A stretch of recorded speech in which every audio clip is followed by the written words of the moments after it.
Ela é delicada, tem cores e tamanhos variados e chama a atenção pela beleza. A rosa do deserto de origem africana está ganhando espaço no mercado e conquistando cada vez mais pessoas em Mato Grosso do Sul. Você vai conhecer agora histórias de 2 colecionadores que estão apostando também na comercialização. A reportagem é de Flávia Gaudioli, Domingos Lacerda e Chico Gomes. Olhando assim, pode parecer uma planta comum, mas a rosa do deserto é considerada por muitos uma flor diferente, especial e que desperta em quem cultiva uma paixão inigualável. É um hobby, é uma terapia, né?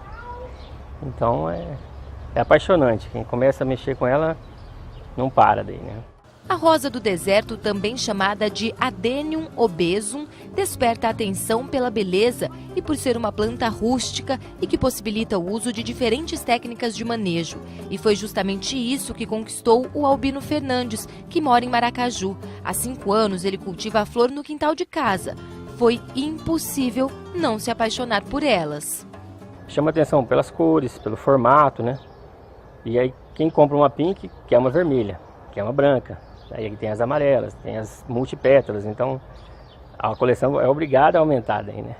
Hoje o Albino tem uma coleção de rosas do deserto. São mais de 2.000 plantas de 4 espécies. A rosa do deserto é uma planta muito apreciada, principalmente por colecionadores e que tem um valor expressivo no mercado. Uma muda, por exemplo, como essa daqui, que já começou a dar flor, de uma cor comum, vale em torno de R$ 35, mas uma planta adulta, com bom desenvolvimento, pode ter um valor bem maior. Pode chegar a custar 200, 1.000 ou até mais de 5.000 reais. De olho nesse mercado, o Albino agora está planejando vender sementes e mudas. E para quem está pensando em comprar uma planta, ele dá dicas. Existem diferenças entre as mudas.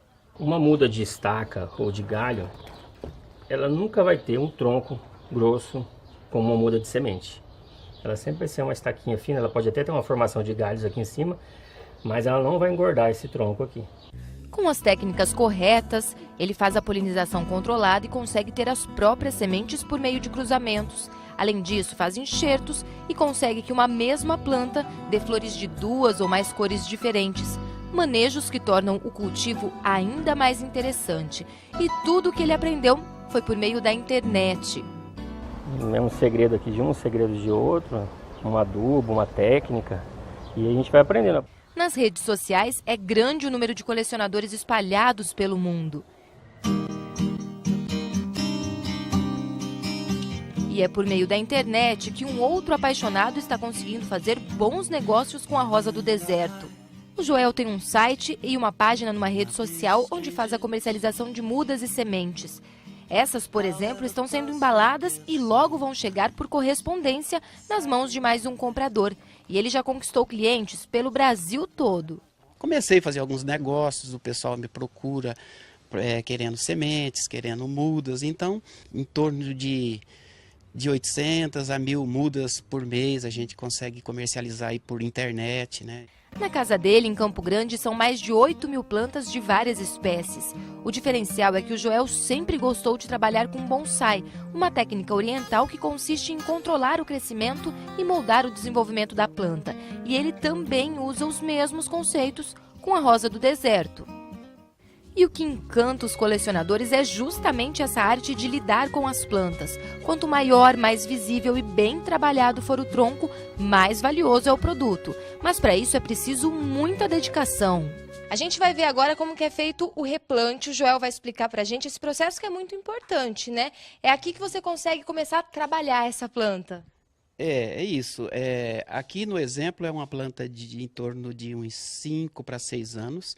Ela está nesse vaso aqui, na realidade ela já passou da hora de ser replantada, é um replante de manutenção, né, que a gente fala, e a gente vai aproveitar para dar um espaço maior para ela. Então nós vamos tirar desse vaso, vamos avaliar como está a estrutura de raiz dela e ver o que é possível fazer. Há situações que a gente não faz tudo ao mesmo tempo, você pode fazer uma poda aérea na planta, aguardar ela vir em rebrotação, nesse caso aqui a gente já percebe que ela já está rebrotando, e aí depois de 2, 3 meses a gente faz o trabalho de raiz.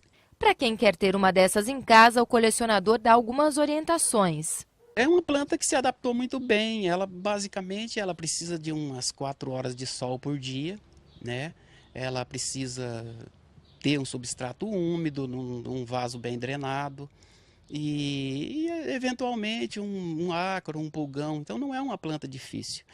E um dos segredos é a poda. Você ter uma planta bacana é não ter dó de podar a planta, né? Tem que podar, porque com a poda você estimula a planta a desenvolver mais ramificação e a floração se torna mais intensa.